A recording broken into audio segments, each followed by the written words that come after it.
to exclude leftist ideology, exclude workers' class and workers' identity, to exclude the capitalist structures being critiqued and exclude the unique forms of ways they make those critiques is exactly what we stand against on our side of the house.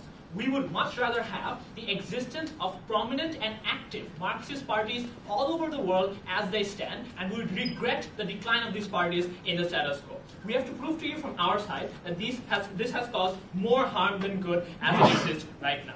First, what is unique about them, and second, what are the benefits of them? One, the first unique characteristic of workers' Marxist parties are one, the truth of their workers' analysis and their structural analysis. That means they have a significant value in the ideology they preach, in the way that they critique the structures of capitalism as they exist, and the uniqueness in how they identify that working class, the proletariat, are a unique group with a unique identity and unique harms that are done upon to them by the bourgeoisie, by the capitalist structures and the system that speaks to portray against them. Second, and this is unique to modern Marxist political parties, is that they're intersectional in nature. That is, they realize that the landed gentry and the capitalists, in this case, entrench their power through means such as patriarchy by denying women access to the capital, for example, by entrenching patriarchal norms on doing so, and this is unique to the modern Marxist parties as they exist. We don't have to debate based on what was done before. Therefore, we move on to other clarifications for this time. Therefore, moving on to why they are the most effective in this case and why their decline has led to more harm than good. There are 5 unique things about Marxist parties through which their absence causes irreparable harm. One, they change the center of politics. They change what you understand by centrist, leftist, and right. That means they create an arbitrary and uninformed way of judging other political parties in comparison to others. You, as a voter in Germany, for example, don't have the complete autonomy of your democratic decision-making if you're only comparing a party of a right-wing party to someone that is slightly less right-wing party in that case. You do not understand the true position that your party has on the political spectrum, on the political compass, without an idea of even being aware of the full range of that spectrum being arbitrarily narrowed on that side of the house. That is important because for 3 reasons, not taken. One, because the center and the compromise is a nexus of policy making in the world. That is, most decision making doesn't happen at the extremes, but happens in coalition governments, for example, and it's important to then shift those coalition positions towards the center or towards the left or to whichever side, that even if they don't do so, the voters themselves make a better decision making regardless of which way they shift it. They do so based on more awareness, and that's important on our side of the house. Before moving on back. So if you're for broadening the political spectrum, do you also support like the institution of fascist or like white supremacist parties to make it more broad on that side as well? We don't believe that there's a decline in those parties. Look outside. So, moving on.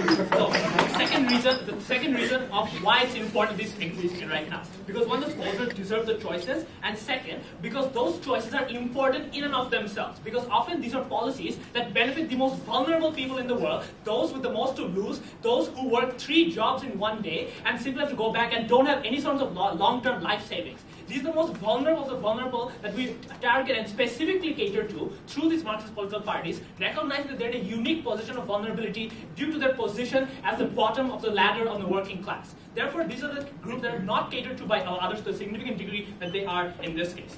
Second, not taken, they are the only ones who counter the attack of shifting the burden upon the poor. That means when we continuously blame the poor for irresponsible financial decision making or not pulling themselves up at the bootstraps, they continuously look to themselves, blaming themselves for their own poverty they're stricken under. And they feel disempowered and less able to then encourage their children, for example, to go into further education, to go and challenge the structures that put them there in the first place. The only way that happens is if you realize that the structures you are put into are the ones that also have a major factor in the suffering that you suffer right now to this very day. That is unique to those Marxist parties because they're the only ones that critique the structure to the most effective and the most holistic way, including, for example, intersectional analysis of those structures, right? Third, because these are a unique avenue of making so-called academic discourse accessible to the masses and accessible in a way that empowers them on an individual level. That means they are no longer relegated to the ivory towers of academia. These are now brought down to the working class people getting their input through these political parties. Because at the same time,